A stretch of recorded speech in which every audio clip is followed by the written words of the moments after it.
Hello people of the internet and welcome to today's video. As you can see from my ninja headband, I'm going to talk about Naruto properly.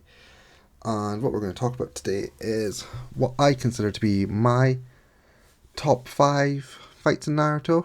So yeah, just going through the list of what I consider to be the best fights in Naruto, as well as kind of discussing some honourable mentions. But because this is slightly uncomfy, I'll take it off, put back on my baseball cap, and we'll rock and roll from there.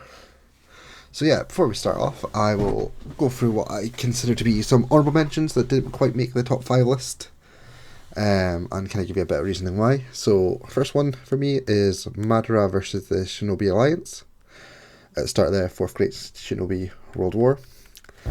And the reason for that is because it's just introduces Madara. We've heard the name throughout the show, and then we see him for the first time ever. And yeah, he just rocks everyone's shit. It's a certified squash match if you're into wrestling. Man 1v500 and wins. So yeah, that's kind of why I like the fight, as well as I mentioned before in my last video about AMVs being kind of reason why I like, or got into some anime such as Naruto. And one of them was the Indestructible AMV, which I can find a link to it. I will put it in the description. Another fight that I like, but again didn't quite make the cut, was Itachi versus Sasuke, and Sasuke versus Danzo. Both fights had a little bit of kind of a good feeling out process at the start of the fight, trying to suss out each other's moves, particularly the Itachi and Sasuke fight is, with Sasuke trying to suss out Itachi's genjutsu, or Itachi, sorry, putting Sasuke in a genjutsu, and Sasuke not realizing. And then we're introduced to a couple of cool elements as well. For example, in the Itachi Sasuke fight, we're introduced to Susanoo for the first time. And Sasuke's big kind of one-hit KO move, Kirin, is introduced as well. As well as we get to see Amaterasu again for I think the second time in the show, after briefly getting shown it once in the part 1 of Naruto. Another fight that I like is Madara versus Might Guy. Again, Madara's in the fight, and Madara's probably one of my favourite characters. But on top of that, we get to see Guy use the full 8 gates, and it looks like he can almost one-hit Madara, but if Madara didn't have almost bullshit hacks, he would have won. And my last fight that I kind of, again, didn't make the top list is Team 7 versus the Ten Tails. And the reason why I like that fight is we get to see the standoff again. The freeway deadlock of Sasuke summoning Mand, I believe, Naruto summoning Gamabunta, and Sakura summoning, I can never remember the fight, Wurikatsu, I think her name is. Wurikagiya Katsu, whatever her name is, the slug. And we get to see Team 7 reunited again, and yeah, they kind of take on the Ten Tails. We get to see Sasuke and Naruto have a great bit of synergy. Sakura gets to stand out as well. So yeah, that's the kind of reason why I like those fights. So going into the top 5 list, we'll start off with so to start off with, we'll go over Gaara versus Rock Lee. Again, this list isn't any, like I said, my number 1 fight will be the last one to speak about. It's more that these are the top 5 fights I like, and this order changes all the time. So we'll go for Rock Lee versus Gaara. And the reason why I like that is because it's almost a defense, or you get to see a defensive style versus an attacking style, with Lee's speed versus Gaara's solid defense. It's good versus evil. Up until that point, Gaara's been portrayed as a bad guy. It's killing everyone in his path, and looks like he isn't going to get touched. And then we get to see Lee land a hit when he starts opening the gates. It provides us a great moment with Lee letting go of the weights. And it's like, oh, he's only just dropping a little bit of weight, that's not going to do anything. And then he drops them, dust pulls up from the ground, and you see how much he's actually letting go, and the speed increase he does. During that fight as well, we get to see Lee's little kind of training arc, or get to see a bit of kind of background about Lee. And it just kind of fleshes out Lee's character, and it kind of portrays him as almost a nobody, to then becoming a somebody, and we're getting to see that almost training does pay off, and that the little guy can stand out and become not number one, but can challenge at the best. So yeah, that's kind of my main reasoning for liking it. It's probably my favorite part one fight in Naruto, and yeah. So yeah. So the next fight I'll talk about is Naruto versus Sasuke, and in particular their final fight of the show, um, towards the end of Shippuden. And the reason why I like that fight so much is one, it's the climax of the show. It kind of demonstrates ideals clashing again, good versus evil. Sasuke joining Naruto and Sakura in the Ninja War, fighting against Madara and Obito, to then coming out at the end and saying, "No, I'm going to kill all the tailed beast, etc." And kind of again showing that Sasuke just wants to be the loner of the world and not be a team. Compared to Naruto freeing all the tailed beasts and just wanting the world to go back to normal, even though it kind of won't. We also get to see a bit of character growth during that fight, and kind of seeing how both of them started off. Particularly at the start of the fight, where we see them both standing on top of their retrospective, was it allies maybe? No, kind of predecessors. That's probably the word. Predecessors of Naruto standing on top of Hashirama's statue, and Sasuke standing on top of Madara, knowing that kind of always clashing of ideals is always happening. So yeah, and then it starts off with them jumping down to the water below, and we're seeing little flashbacks of how they were when they were younger, and kind of seeing Naruto in his Starter Shippuden outfit, Sasuke in his Starter Shippuden outfit, and showing how much they've grown. We then get to see a good little bit of fist fighting, and then Sasuke does, I think it's Obito had done it earlier on in the show, is using Naruto's own hands to create hand signs for casting the next jutsu. So it's just, again, that synergy of knowing how well your opponent is to manipulate their hands to then be able to do the move you want to do. We also then get to see the cool big clash of, I think it's Indrozaru versus Naruto's free-headed 12-tailed beast bomb thing, Rasen beast bomb, whatever it is, to then them both struggling, fighting again, a little bit of taijutsu at the end, outfits all tattered, blood everywhere, and till we get the final, almost equivalently to a Dragon Ball Z beam clash of Naruto's Rasengan versus Sasuke's Chidori, and we get to see all of who's helped them in the past and who has kind of made them the characters they are. So Naruto's Rasengan, we get to see all the hands that have helped Naruto. So Jiraiya, Minato, Kakashi, Sakura, Sai, Kushina, etc. And we also get to see then Sasuke's one, and it's just Itachi. And again, it shows that Itachi never gave up on his little brother Sasuke. And we're hearing Sasuke kind of just shouting and screaming, why? Naruto wants to stay and kind of be friends, I think, if I remember the fight right. And then that's it. Both of them clash, and both lose an arm. And then we get the kind of wholesome, sad moment at the end of Sasuke realizing that Naruto truly was his friend, and that he never wanted to fight, never wanted anything. And Sasuke accepts that. And we see both their arms kind of just bleeding into each other's thing. Kakashi and Sakura show up, and you see Naruto and Sasuke just laughing at the end. And you kind of see Kakashi put his headband down over his eye, knowing that's it, the war's over. And yeah, that's the show basically ends there. Well, not quite, but the ideals clash ends there, and that Sasuke and Naruto both accept each other as equals, rather than one is definitely better than the other.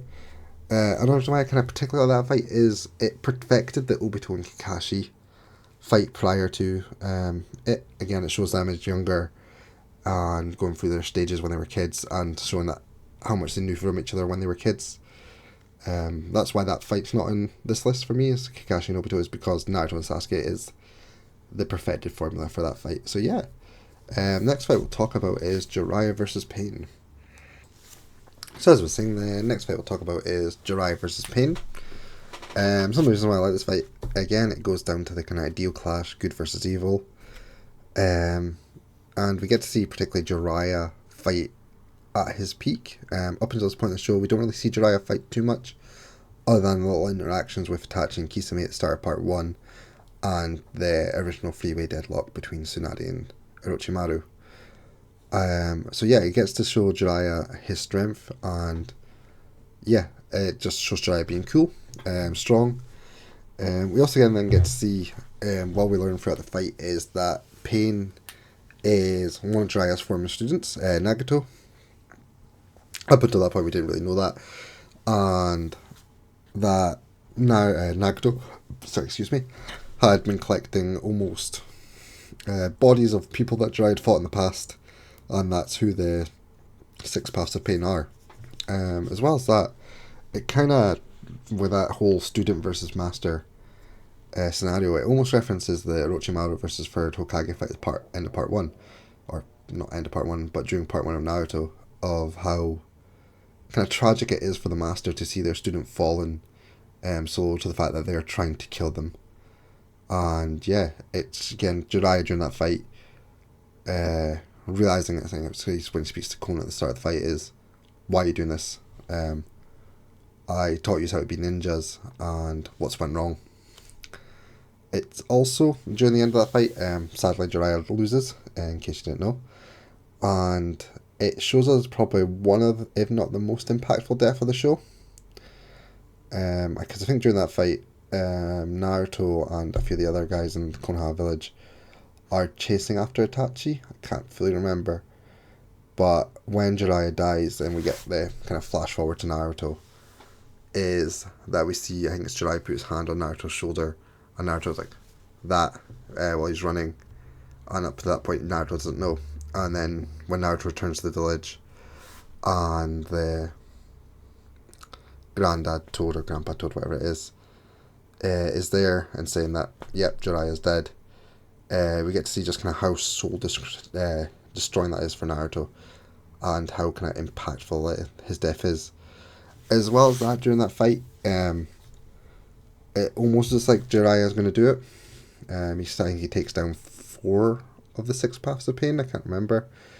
Not realising that they can, 1, be reanimated, and 2, that they can all sense where each other are because of the Rinnegan. And then when Jiraiya figures out what the Paths of Pain are and that there is one more, it's too late. At that point he's lost an arm, he's basically on death's door, and then we see him sadly stabbed to death by all 6 Paths of Pain after writing this little, and manages just enough energy and chakra to write on the Toad's back of how to solve the puzzle almost of the Paths of Pain. And yeah, that's probably the reason why that fight's up there for me. It's particularly the whole good versus evil aspect, and just being such an impactful death on the show. I know for myself, when I watched it the first time, I wasn't crying, but I was certainly sad.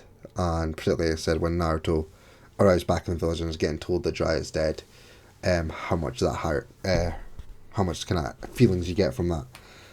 So yeah, next fight I'm going to talk about, I've got 2 more to cover for the top 5 list, is Naruto and Sasuke versus Momoshiki. So it's not a Naruto fight, it's almost a Boruto fight, and I think it's the TV show version that I like better. However, both the TV show and film version are equally good. And yeah, the reason for this fight is it's the kind of Team 7 flashbacks we get. We get to see Naruto and Sasuke fighting side by side with each other for, I think, handful of times they've done it. It's always looked cool. Particularly as well during that fight, we get to see the Shadow Shuriken bullshit that they used on Zabuza, used to full effect against Momoshiki. It's probably one of the most greatly choreographed fights. I don't know how you say that word. It's just, yeah, the fight just works. There's so much good choreography with it, in terms of all the taijutsu. It's not a big energy clash fight, it's hand-to-hand combat, which is one of my favourite fighting styles. And as well, so it shows you how strong Naruto and Sasuke have gotten to that point in the show. On top of that, we get to see Sasuke using his Rinnegan properly and doing his bullshit teleporting and switching places jutsu. We get to see the Kurama Susanoo, as well, which is always cool. So yeah, that's probably what that fight is. Again, I don't really have too much to talk about the fight. It's just a cool fight for me. And again, as I said, main reasons is we get to see the Naruto and Sasuke fight together. There's a little bit of callbacks said with the original Team 7 stuff, with the Shadow Shuriken Jutsu. It just shows you how good the synergy is between Naruto and Sasuke. So yeah, the final fight I'll talk about is Minato versus Obito. So yeah, the final fight I'll talk about is Minato versus Obito. Again, this is a very short fight in the show, but the reason why it's particularly one of my favorites is probably one reason only is Flying Raijin is just cool as shit, and yeah, that's almost all I have to say for that fight. But no, yeah, again, it's another fight of good versus evil. Sets up what Naruto is, of Naruto becoming the Jinchuriki, with Obito attacking during Kushina's birth, while the Nine Tails sealed was weakened, and then taking control of the Nine Tails. As well as that, we see Minato fight for the first time, I think, in the show, and just shows you how cool Minato actually is, and how strong he is. The fact that he's not only able to save Naruto from being paper bombed, and save his wife, to then sussing out what Obito's abilities are in the matter of only a few minutes, realizing that he's only going to be able to hit Obito when Obito attacks him, and that there's only probably a split second for it. So yeah, during that whole fight as well, we see Minato basically going for the kill every time Obito was attacking him. First by throwing the kunai at his head, and then Obito kind of materializing, using Kamui, and then Minato realizing has little teleporting jutsus on it, and hitting the teleport as Obito is like, yeah, I've got you, I'm waiting, grab your jacket, that's it, you're waiting, taking the Kamui dimension, you're dead.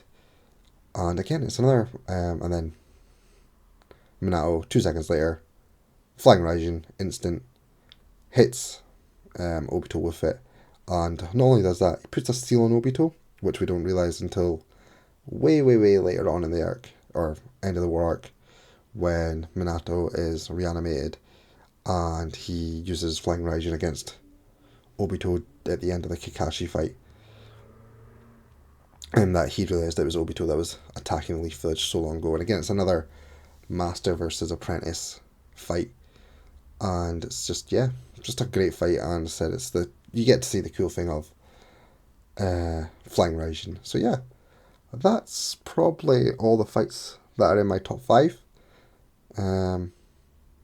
So we've got Gaara versus Lee, Naruto versus Sasuke, Jiraiya Pain, Naruto and Sasuke versus Momoshiki, and Minato versus Obito.